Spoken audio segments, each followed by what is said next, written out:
Et si les plus grands architectes du cinéma devenaient leurs propres gardiens, enfermant des scènes, brûlant des bobines et réécrivant l'histoire d'une seule signature? Des négatifs couleurs disparues de Prince à l'auto-immolation de son propre studio par Georges Méliès, 20 icônes, acteurs, réalisateurs, musiciens ont pris des mesures extraordinaires pour supprimer le travail qu'ils ont autrefois défendu.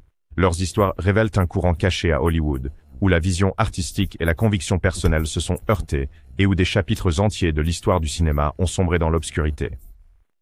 Sean Young, une révélation prometteuse dans Blade Runner de Ridley Scott en 1980 et Dune de David Lynch en 1984, a cédé la place à une carrière marquée par la controverse, et certains allèguent une disparition intentionnelle. La destruction rapportée par Young des bandes des coulisses provient de ses propres déclarations. Dans une interview de 1990 avec Entertainment Weekly, elle a affirmé avoir brûlé chaque morceau de film qui la dépeignait comme instable. Cependant, les archives du studio et les inventaires ne montrent aucune bobine manquante, et les bandes de promotion de Warner Bros. Pour sa présentation de Catwoman en 1991 survivent intactes dans les coffres du réseau. Son renvoi de Batman en 1989, officiellement dû à un accident de cheval, a déclenché une querelle publique avec Kim Basinger et Warner Bros., pendant laquelle Young a menacé de détruire toute séquence qu'elle jugeait non autorisée. La même année, elle a réglé un procès pour harcèlement intenté par James Woods et sa fiancée Kristen Guthrie, un épisode qu'elle a ensuite attribué à une conspiration du studio pour saboter sa carrière. Pourtant, aucun document légal ou demande d'assurance ne mentionne des médias perdus. En 2018, Young a fait face à des accusations de délit mineur pour avoir prétendument pris 2 ordinateurs portables d'un plateau à New York. Les accusations ont été abandonnées après leur retour, alimentant les spéculations sur son instabilité. Les archivistes de l'archive de films et de télévision de UCLA ont confirmé que tous les daily et rushes connus de son travail dans les grands studios sont répertoriés, sans lacunes attribuables à son intervention. Comme le note l'historien du cinéma Peter Hansen, le mythe de Young sur les bandes détruites en dit plus sur les rumeurs d'Hollywood que sur des faits archivistiques. Son héritage reste un mélange d'anecdotes de tournage et de légendes tabloïdes, plutôt que d'actes concrets de suppression. Prince. Lorsque Prince a vécu son célèbre éveil spirituel en décembre 1987, il n'a pas seulement retiré le Black Album, il a ordonné la destruction d'environ 500 000 exemplaires vinyles pressés, les jugeant sombres et maléfiques après ce qu'il a qualifié de communion transcendante avec sa muse. Les disques promotionnels déjà en circulation, moins de 10 dans le monde, ont échappé à sa purge et se vendent maintenant plus de 25 000 $ chacun aux enchères, selon les rapports de Rolling Stone. Son travail cinématographique a subi un sort similaire. Suite à l'accueil mitigé de Under the Cherry Moon en 1986, Prince a insisté pour que toutes les copies en couleur soient remplacées par un master en sépia qu'il a personnellement supervisé. Les registres de studio de Warner Bros. Montrent que les négatifs originaux ont été scellés dans un coffre à climat contrôlé en 1988 et n'ont pas été touchés depuis.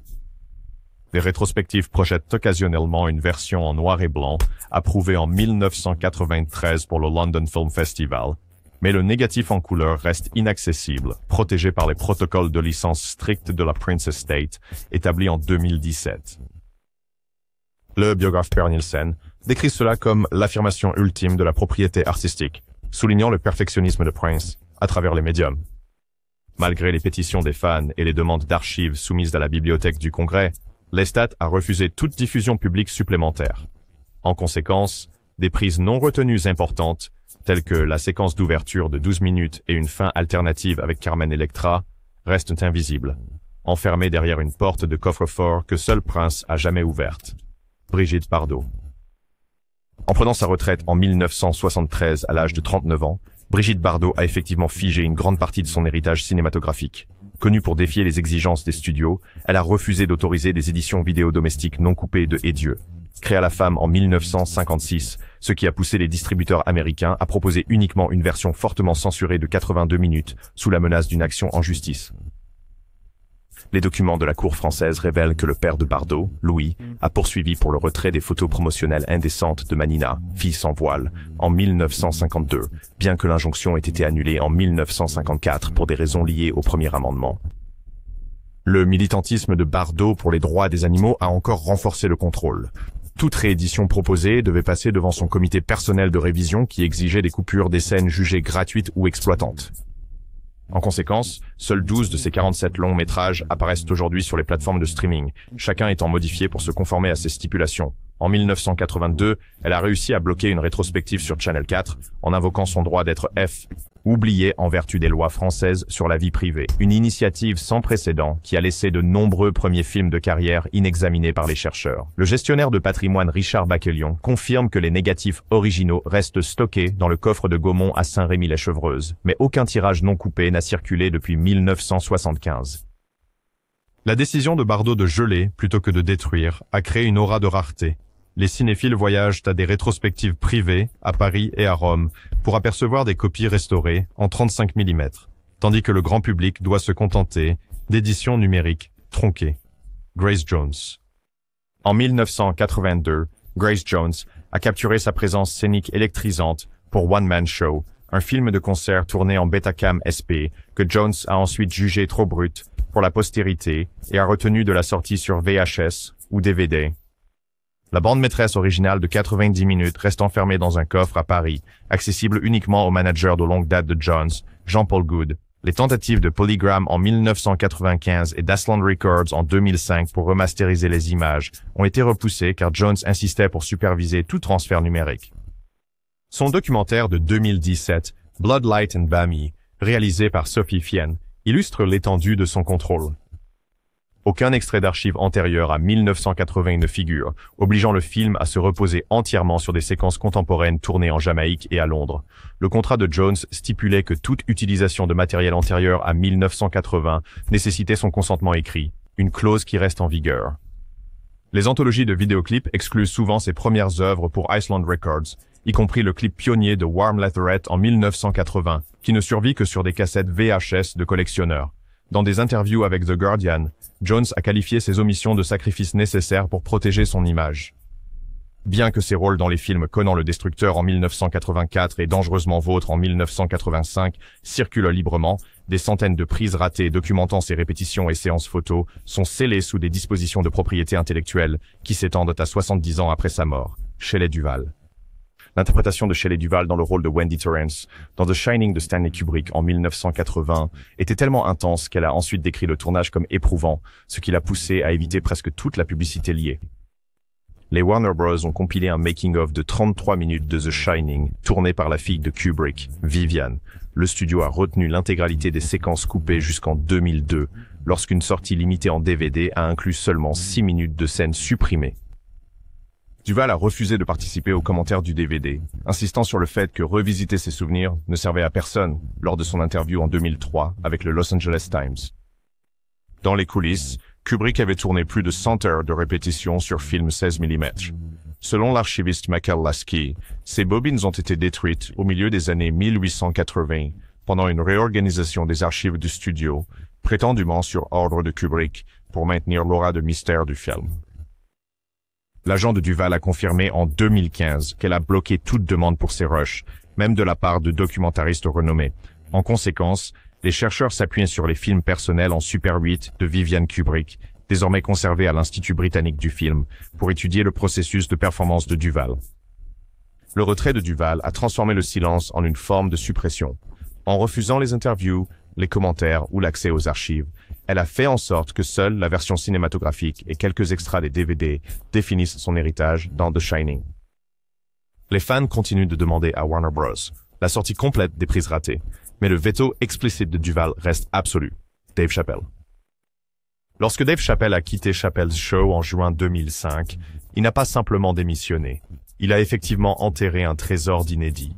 Après 2 saisons emblématiques mêlant sketchs comiques et commentaires sociaux percutants, Chappelle a refusé de revenir pour une 3e, renonçant à un contrat de 50 millions de dollars et laissant Comedy Central avec des dizaines de sketchs et de prises ratées verrouillées dans leur coffre. En juillet 2006, le réseau a diffusé seulement 3 épisodes inédits sous le nom de The Lost Episodes, une compilation de 75 minutes que Chappelle n'a ni approuvée ni supervisée. Ces fragments laissent entrevoir une saison complète qui reste sous clé, accessible seulement aux archivistes sous des accords de confidentialité stricts. Le contrôle de Chappelle sur son héritage s'est étendu à l'ère du streaming. En novembre 2020, il a personnellement contacté Netflix après avoir découvert que Chappelle's Show avait discrètement rejoint le catalogue de la plateforme. En quelques heures, la série a été retirée malgré une diffusion de moins d'1 mois. Il a ensuite obtenu la suppression de l'émission de HBO Max avant la fin de l'année, invoquant des droits de licence impayés et des désaccords créatifs. Ces suppressions très médiatisées soulignent son insistance sur la souveraineté financière et artistique, même au détriment de l'accès public. Aujourd'hui, le matériel censuré de Chappelle reste en suspens numérique. Les archives de Comédie Centrale enregistrent des dizaines de bobines mises au jour, mais aucune n'a émergé sous une forme approuvée par le réalisateur. Comme l'observe l'historienne culturelle Maya Jenkins, Chappelle a transformé l'absence en une déclaration en soi. Chaque retrait réaffirme son autorité sur ce que le public peut ou ne peut pas voir. Les sketchs qui subsistent tantalisent les fans avec ce qui aurait pu être, tandis que la majorité de son travail du début des années 2000 reste un mystère gardé dans un coffre-fort. Greta Garbo. Greta Garbo a quitté MGM en mars 1941. Elle n'a pas simplement pris sa retraite. Elle a scellé toute sa filmographie derrière un voile de silence. Bien que Metro-Goldwyn-Mayer ait conservé des copies de ses 28 films, Garbo a refusé d'autoriser toute nouvelle réédition en salle, diffusion télévisée ou sortie en vidéo domestique, insistant pour que son image à l'écran reste figée dans le temps. En tant que star la mieux payée du studio à la fin des années 1920, son départ soudain à l'âge de 35 ans a stupéfié Hollywood, et sa stipulation contre toute distribution ultérieure a effectivement relégué des classiques comme La Reine Christine en 1933 et Anna Karenine en 1935 à des circuits de revival limités. Des décennies plus tard, le mystère de Garbo ne fit que s'approfondir avec l'émergence de la technologie vidéo domestique. Lorsque les cassettes VHS ont proliféré dans les années 1980, sa succession a refusé de licencier des titres, bloquant même les copies en noir et blanc des étagères de location de vidéos. Une poignée de salles de répertoire à Londres et à Paris ont obtenu de rares copies de 35 mm pour des rétrospectives, mais la plupart des fans n'ont rencontré que des versions tronquées ou fortement éditées. Le refus de Garbo d'accorder des interviews ou des commentaires a encore renforcé son aura. Elle a accordé une seule interview télévisée en 1936 et n'a jamais parlé publiquement à nouveau. À l'aube du nouveau millénaire, les plateformes de streaming ont manifesté leur intérêt pour un catalogue Garbo, mais les termes stricts de licence établis dans les années 1950 sont demeurés intacts. Même les spécialistes du cinéma doivent demander à visionner dans le coffre de Gaumont à Paris, souvent limité à des fenêtres de 2 semaines, et à des projections supervisées. En ne préservant que les versions cinématographiques qu'elle a approuvées, Garbo a fait en sorte que sa légende, plus que ses films eux-mêmes, devienne l'héritage durable du sphinx suédois. Lois Weber. Au sommet de sa carrière entre 1912 et 1921, Lois Weber fut l'une des réalisatrices les plus prolifiques d'Amérique, réalisant environ 200 à 400 films abordant des questions sociales, allant du contrôle des naissances à la peine capitale. Pourtant, alors que le cinéma muet cédait la place au cinéma parlant, son œuvre a souffert d'une combinaison de négligence, d'incendies de studios et de destruction délibérée. Les studios, désireux de récupérer l'argent des copies volatiles en nitrate, ont mis au rebut des bobines étiquetées obsolètes, tandis que d'autres ont péri dans des incendies dans les archives d'Universal et de Fox dans les années 1920 et 30. La découverte de Dawson City en 1978 a offert un aperçu fascinant du répertoire perdu de Weber. Enterré dans le Père Jolly-Sol aux côtés de bandes d'actualité et de courts-métrages, plus de 500 bobines des années 1910 sont émergées, parmi elles des fragments du drame de 1915 de Weber, Hypocrite, et de son thriller de 1916, The Dumb Girl of Portici. Bien que ces découvertes aient ravivé l'intérêt académique, elles représentent moins de 10% de sa production estimée. Aucun négatif connu de ses récits moraux de long métrage ou de ses expériences pionnières en écran partagé ne survit sous forme complète. Aujourd'hui, moins de 20 titres de Weber sont préservés, dispersés à travers la bibliothèque du Congrès, le British Film Institute et des collections privées. L'historienne du cinéma Shelley Stamp remarque « L'absence de Weber dans les archives n'est pas un accident, mais un reflet de la culture de l'éphémère du début d'Hollywood. Malgré les restaurations de Suspense en 1913 et Where Are My Children ?» En 1916, l'héritage complet de Weber restait un patchwork de fragments redécouverts et d'efforts de restauration en cours, Stanley Kubrick. La réputation de Stanley Kubrick pour sa minutie s'étendait à une purge inflexible du matériel inutilisé. Après avoir filmé Shining en 1980, il a demandé à Warner Bros. De détruire toutes les scènes supprimées, les prises alternatives et un épilogue qui aurait prolongé le film de 10 minutes. Les mémos du studio révélaient que Kubrick a qualifié ses coupes de films de potentielle distraction par rapport à la tension claustrophobique du film, ordonnant leur élimination peu après la sortie de 1980. Malgré les rumeurs persistantes sur des rushs survivants, aucune version du réalisateur officiel n'est jamais apparue. Une enquête des années 1990 par l'archiviste John Hoffman a confirmé que les coffres de Warner Bros. Ne contiennent que le négatif théâtral de 146 minutes et une poignée de chutes de courtes séquences jugées essentielles pour une préservation future. 1960. La fille de Kubrick, Viviane, qui a filmé des séquences en Super 8 en coulisses, a refusé de partager ses bobines personnelles avec les documentaristes, invoquant les souhaits de son père. L'effacement par Kubrick de matériel alternatif souligne sa conviction que la forme finale d'un film est sacrée. Comme l'a observé le critique Michael Eyre, Kubrick ne voulait pas que ce qui aurait pu être hante le spectateur. Le résultat est une expérience cinématographique unique. Les spectateurs connaissent The Shining uniquement dans la version approuvée par Kubrick, sans possibilité d'explorer des fils narratifs abandonnés ou des séquences supprimées. Georges Méliès. Georges Méliès, souvent salué comme le premier pionnier des effets spéciaux au cinéma, a supervisé la destruction d'une grande partie de son propre héritage, dans un moment de désespoir. Après que Pathé Frères ait saisi son studio de Montreux en 1913, Méliès a fait face à la ruine financière. En 1923, il a brûlé tous les négatifs, décors et costumes restants, dans un accès de rage, condamnant des centaines de films à l'oubli. Pendant la Première Guerre mondiale, l'armée française a également réquisitionné environ 400 copies pour la récupération de l'argent, décimant encore plus son archive. Des 520 films environ que Méliès a réalisés entre 1896 et 1912, seuls environ 200 survivent aujourd'hui, souvent sous forme de copies fragmentaires ou détériorées. Les restaurations les plus complètes, comme le Voyage dans la Lune en 1902 et le Voyage à travers l'impossible en 1904, proviennent de copies découvertes dans des collections privées et de la découverte de Dawson City en 1979. Pourtant, toute la série de ces expériences de films à trucage demeure perdue, leurs intrigues étant reconstruites seulement à partir des scripts et des photos promotionnelles. L'effacement auto-imposé de Méliès souligne la fragilité du cinéma des débuts. Comme le note l'historien Paolo Cerci-Usai, les flammes de Méliès ont consumé non seulement le film, mais aussi un chapitre de l'histoire du cinéma. Aujourd'hui, les archives cinématographiques du monde entier continuent le travail minutieux de reconstituer son œuvre visionnaire, chaque fragment retrouvé étant un témoignage de ce qui était autrefois et de ce qui pourrait ne jamais être entièrement restauré. Jerry Lewis. Le drame inachevé de Jerry Lewis. Le film The Day the Clown Cried est considéré comme le film perdu le plus infâme d'Hollywood. Tourné entre mars et juin 1972 au studio Europa de Stockholm avec un budget de 1 600 000 $, cette coproduction suédo-française a recruté un casting de 50 personnes, comprenant Pierre Etex, David Steinberg et un John Carradine non crédité. Lewis a réalisé, coécrit et joué le rôle de Helmut Dork, un clown qui conduit des enfants juifs aux chambres à gaz, une prémisse si controversée que Lewis fut alarmé en visionnant le premier montage. Environ 96 minutes ont été assemblées à partir de plus de 120 minutes de séquences brutes, mais Lewis a refusé d'autoriser le montage final, qualifiant le film de désastre et de honte.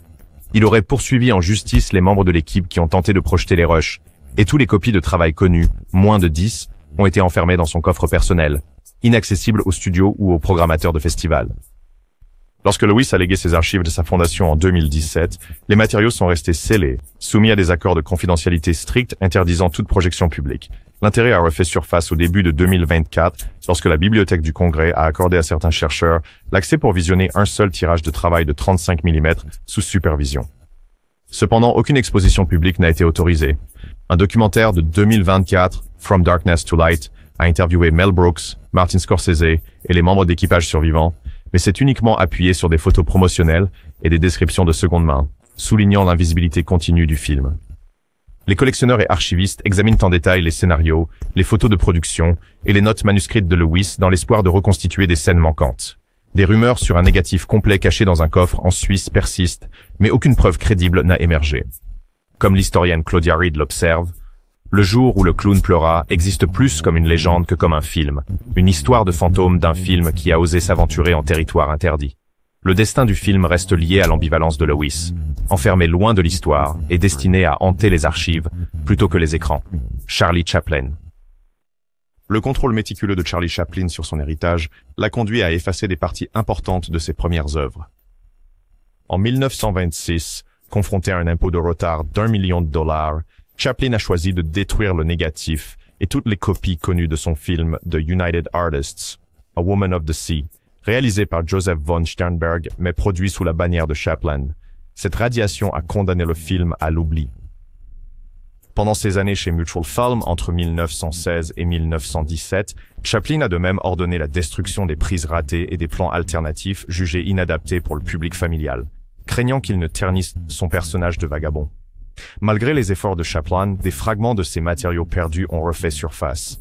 Pendant les années 1980, lorsque les historiens du cinéma Kevin Brownlow et David Gill ont découvert des négatifs et prises rejetées dans un local de stockage à Santa Monica, conduisant au documentaire de 1983 Unknown Chaplin. Même ainsi, les images récupérées ne représentent qu'une fraction de ce qui a été perdu. Les archivistes estiment que moins de 2% des bobines non utilisées de Chaplin survivent, préservées grâce à des collectionneurs privés comme Raymond Rohauer et à des découvertes fortuites dans des archives internationales. Les mémoires de Chaplin de 1964 omettent toute mention de The Circus en 1928, reflétant sa tendance à concevoir son propre récit. Les séquences des coulisses de cette production ont été détruites plus tard dans un incendie de studio et lors de purges ultérieures des archives. Aujourd'hui, le domaine Chaplin restreint l'accès à ses archives privées, obligeant les chercheurs à consulter les rushs survivants sous une supervision stricte et interdisant toute diffusion publique de matériaux inédits. Le spécialiste du cinéma David Robinson note que le rôle double de Chaplin en tant qu'auteur et gardien a créé un silence organisé où seules les coupes finales approuvées définissent son héritage.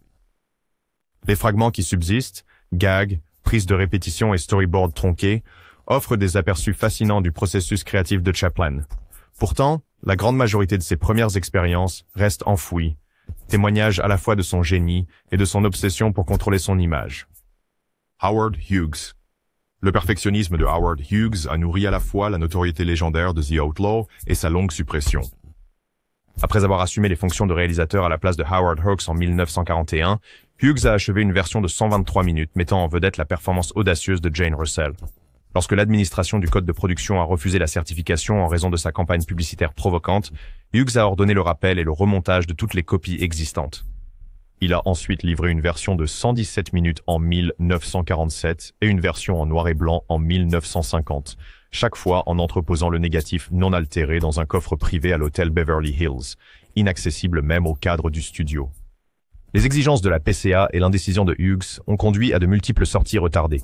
Le film The Outlaw a d'abord été présenté en avant-première dans des séances limitées au Texas en 1943, s'est étendu à 312 cinémas en 1946, puis a connu une sortie large finale en 1950. Pourtant, aucune de ces projections n'a restauré la version originale. Les archives du studio indiquent que le négatif de 123 minutes a été physiquement coupé, avec des sections raccourcies jetées ou réutilisées pour la récupération de l'argent, une pratique courante pour les éléments de film nitrate jugés obsolètes. Ce n'est qu'en 2009 qu'une version complète non censurée de 117 minutes a été reconstituée à partir de copies survivantes pour la vidéo à domicile. Bien que les puristes notent qu'il ne correspond toujours pas à la vision initiale de Hughes, l'historien du cinéma David Frazier soutient que la suppression de The Outlaw illustre la compulsion de Hughes pour le contrôle, où l'ambition artistique s'est heurtée à la censure et au pragmatisme corporatif.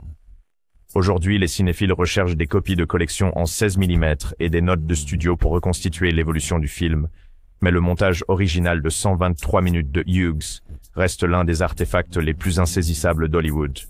Orson Welles. Le conflit d'Orson Welles avec RKO au sujet de The Magnificent Amber Sons illustre le pouvoir des studios de remanier et d'effacer la vision d'un réalisateur. À la suite du triomphe de Citizen Kane en mai 1941, Welles a tourné un assemblage de 131 minutes des Amber Sons qui approfondissait le roman de Booth Tarkington.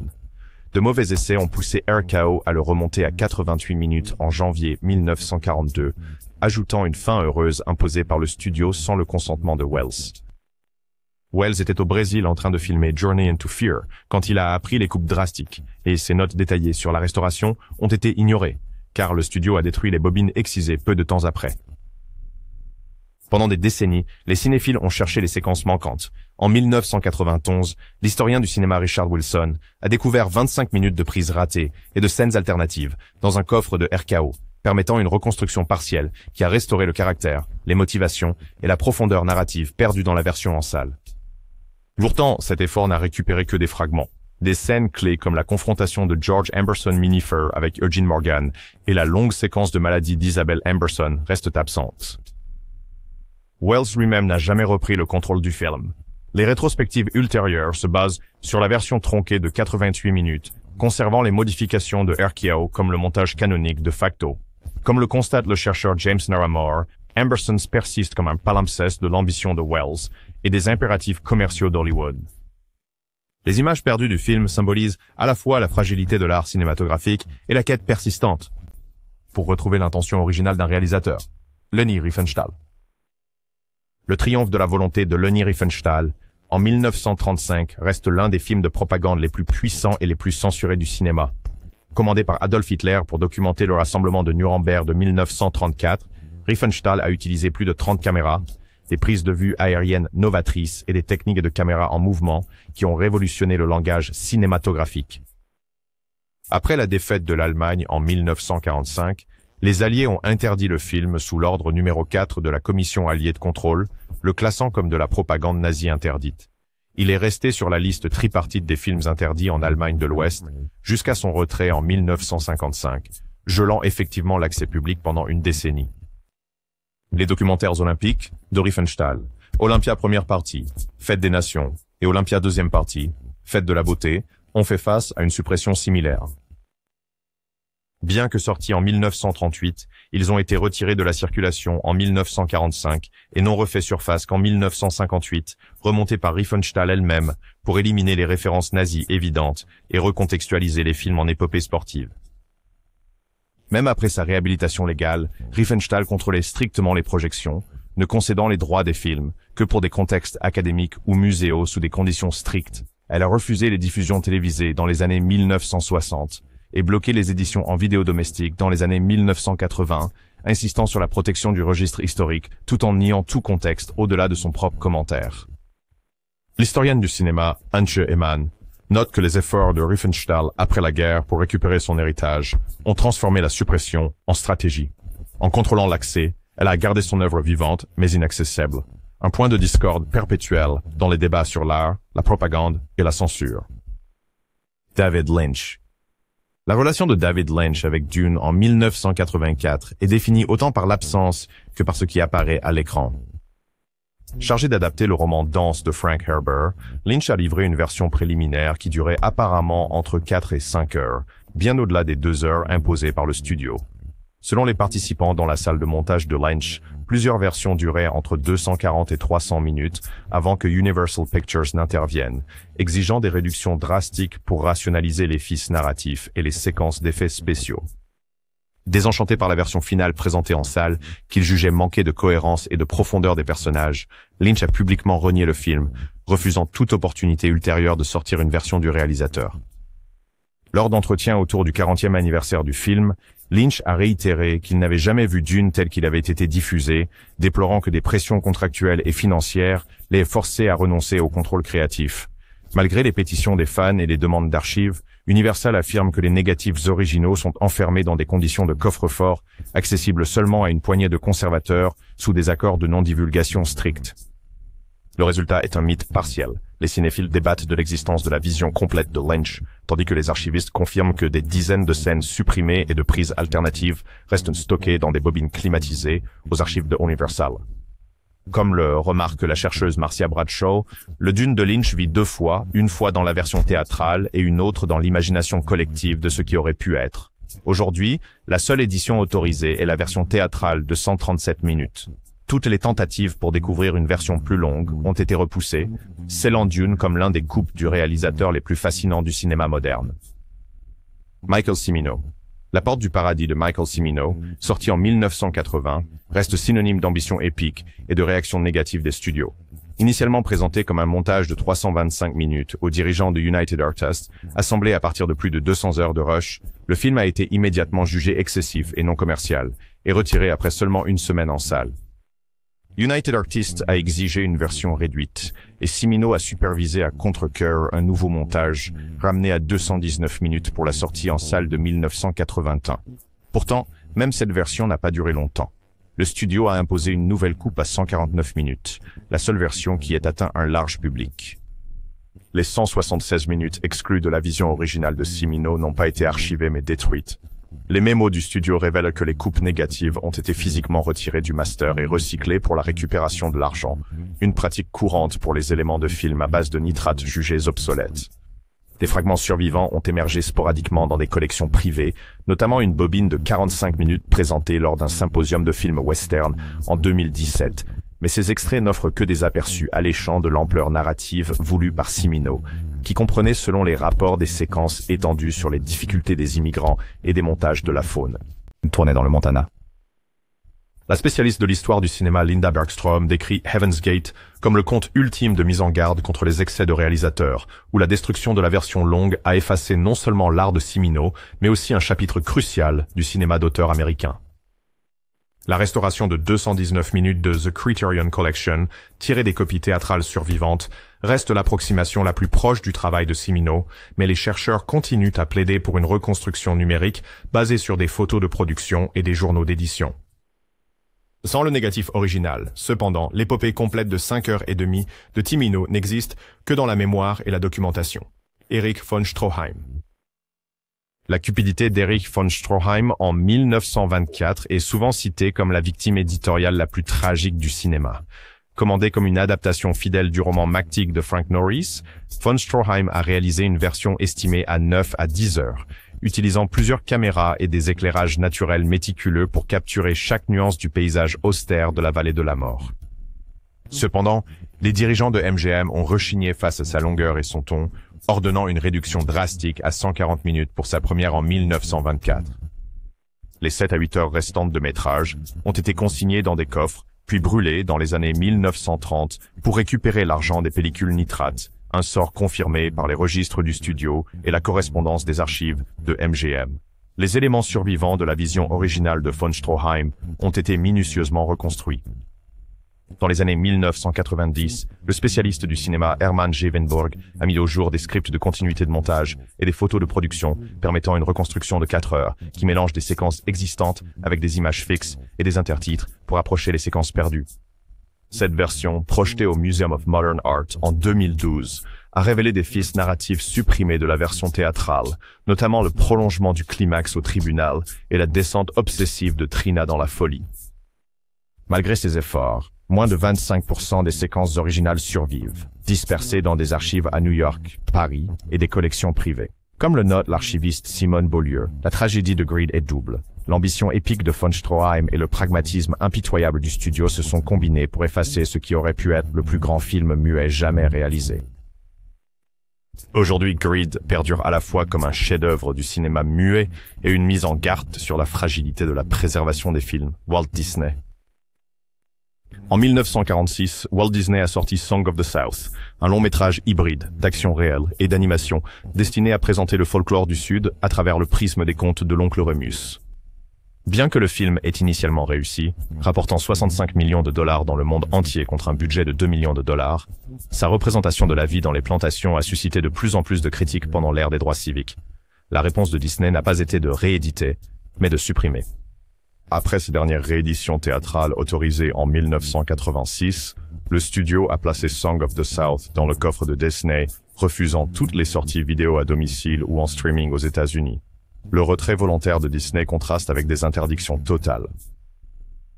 Song of the South n'est pas légalement interdit, mais la politique interne du studio interdit toute distribution nationale, invoquant des préoccupations concernant des représentations culturelles obsolètes et le désir de maintenir l'intégrité de la marque. Des éditions VHS non autorisées ont circulé à l'étranger et des copies d'archives en 35 mm sont parfois projetées lors de festivals de films spécialisés, mais aucune sortie officielle en vidéo domestique aux États-Unis n'a jamais été autorisée. La spécialiste du cinéma Carla Hayes soutient que l'approche de Disney reflète une stratégie d'entreprise plus large. Plutôt que de s'engager dans un débat public sur le contexte historique, le studio a choisi le silence et la rareté, effaçant ainsi efficacement le film de son propre héritage. Le film Song of the South existe donc dans un espace liminaire, souvenu dans le folklore de Disney, mais largement inaccessible au public contemporain, ces séquences animées survivant uniquement à travers des œuvres dérivées et des attractions des parcs à thème Disney. Alfred Hitchcock. Le deuxième long métrage d'Alfred Hitchcock, The Mountain Eagle, en 1926, est le saint graal du cinéma perdu.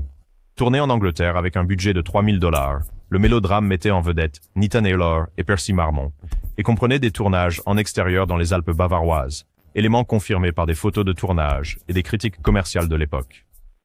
Malgré une réception positive lors de sa première en juin 1926, aucune copie n'a été préservée. Les registres des studios indiquent que tous les négatifs sur nitrate ont été jetés au début des années 1930, jugés trop instables pour être conservés, et toutes les copies restantes ont probablement été détruites lors des bombardements des archives britanniques pendant la Deuxième Guerre mondiale. Aujourd'hui, seules 6 photos de production et des coupures de presse contemporaines subsistent, offrant des aperçus fascinants. Aperçu du style visuel précoce de Hitchcock, composition en plongée, clair-obscur dramatique et mouvement de caméra pionnier. Les historiens du cinéma ont reconstruit le récit du film à partir de registres de censure et de critique, reconstituant une histoire d'amour interdit et de tragédie au sommet de la montagne qui a présagé des thèmes que Hitchcock revisiterait dans Rebecca en 1940 et Vertigo en 1958. Comme le note l'archiviste Peter Cook, l'absence de The Mountain Eagle témoigne à la fois de la fragilité des films en nitrate et du mépris précoce de l'industrie pour la préservation. Malgré les rumeurs d'un collectionneur privé détenant une copie, aucun exemplaire vérifiable n'a fait surface. Le statut fantomatique du film amplifie la légende de Hitchcock, garantissant que son chef-d'œuvre perdu reste l'un des mystères les plus durables du cinéma. Si vous avez soif de mystère sur les films perdus ou les rébellions de célébrités, appuyez sur le bouton « J'aime », abonnez-vous et activez la cloche car le coffre-fort des secrets d'Hollywood est toujours verrouillé jusqu'à ce que nous l'ouvrions. Laissez un commentaire. Quel film caché de célébrité aimeriez-vous voir, Réa?